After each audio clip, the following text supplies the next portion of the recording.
Okay, now the Krebs cycle. The Krebs cycle, we're going to start with our inputs, which are NADH and FADH2. Those are our two inputs that we start the Krebs cycle with. Then we have many what's called redox reactions, which are reduction and oxidation reactions, which are related to electrons. Okay, so the only thing you need to know about a redox reaction is that it's related to electron movement. So it basically changes from positive or negative for a molecule. If you give it an electron, that's negative. If it loses an electron, it becomes more positive. That's it. Just need to know it's related to electrons. And what does that make for us? Two things, ATP, carbon dioxide.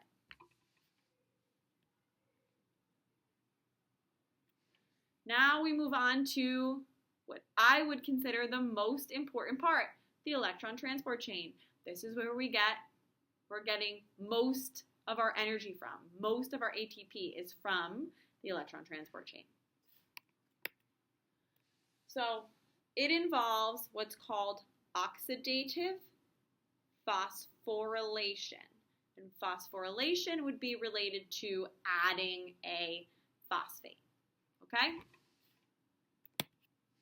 And then chemiosmosis. I'm not going to expect you guys to know that. Totally fine. And it produces the most ATP. It also releases a little bit of heat, which is what it says here.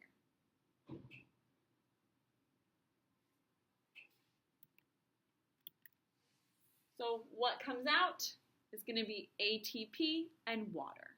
So at the end of the electron transport chain, ETC, we're going to get ATP and water. All right, this is a big paragraph. I'm going to let you guys read it yourself. So if you need to pause here, go ahead and pause, read it yourself. Try your best to fill in the blanks, and then I'm going to quickly go through them.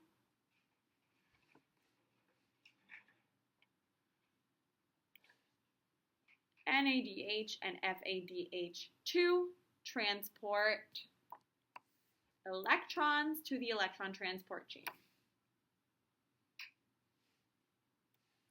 This is a series of proteins embedded in the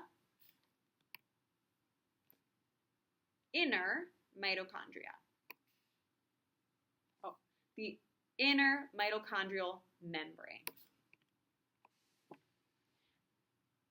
As electrons pass along it,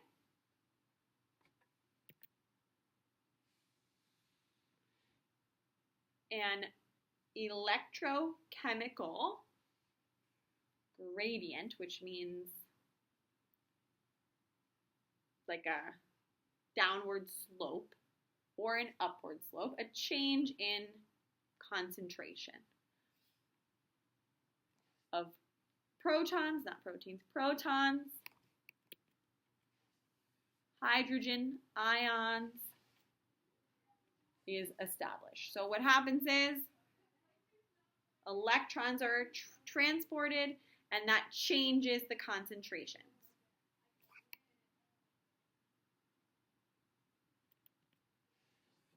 The flow of hydrogen ions back through ATP, ATP synthase, which means makes it, synthase makes it,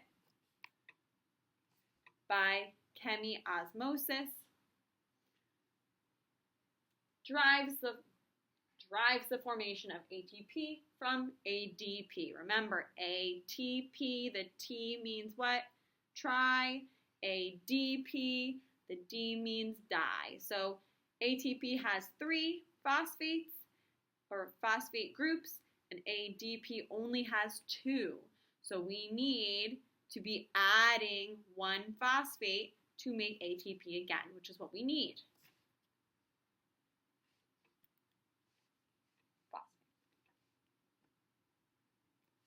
That process of adding the phosphate group is called oxidative phosphorylation. Oxidative phosphorylation. The final electron acceptor is oxygen, and it combines with electrons and hydrogen ions to become water. This is our next one. I'm just going to go through this one. You can just fill it out quick. You don't need to know or memorize this. This is a picture of what happens in the electron transport chain, or the ETC. So remember, we start with NADH and FADH2. What happens is they bring the electrons. We have a gradient, so we have more hydrogens up here. They're going to combine with oxygen to become water. At the end, we are doing oxidative phosphorylation, which is changing ADP to become ATP. That's it. And it's using ATP synthase, which is an enzyme that makes it. That's it. Just fill these ones out. You don't need to know it in detail.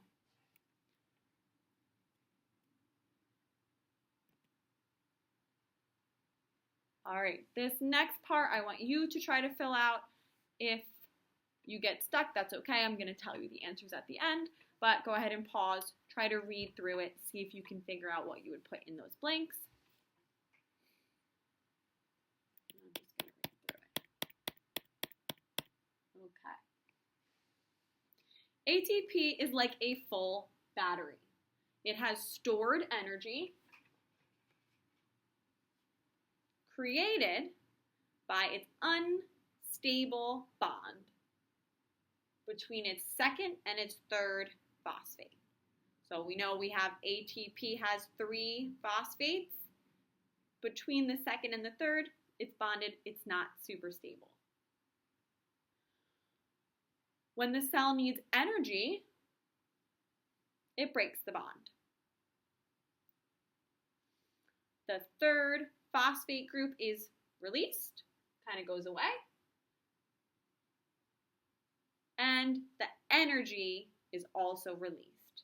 The cell can use that energy to do its work. Now, it released 1 phosphate, it decreases, it has 2 phosphate groups, ADP. During cellular respiration, energy is released from the breakdown of glucose. It can be used to add ADP or add a phosphate group to ADP, which makes ATP again. Generally, it's known as phosphorylation. During aerobic cellular respiration, it's called oxidative because it uses oxygen. During anaerobic, it doesn't use oxygen, it's just phosphorylation.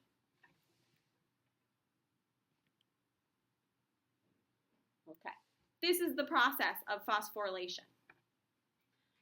We start with ADP. You see how there's only 2 P's? Those are phosphates.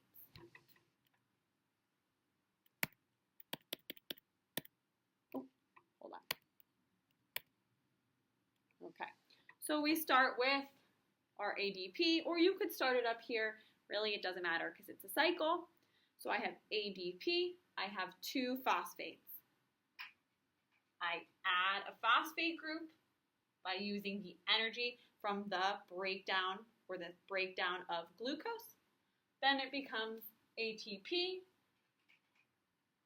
If I want to use that to do work inside the cell, I have to release a phosphate group, which releases energy that can be used, and it becomes ADP again. It's just a cycle. And now this one, I want you to try to do yourself, okay? You are going to fill it out yourself. You are going to put the numbers where you think they belong, and I will check it when I come back from vacation. Okay? So I'm not going to tell you guys the answers. Try your best. Use your notes. And if it's wrong, it's okay. Just try your best. Read carefully, and I will check it when I come back.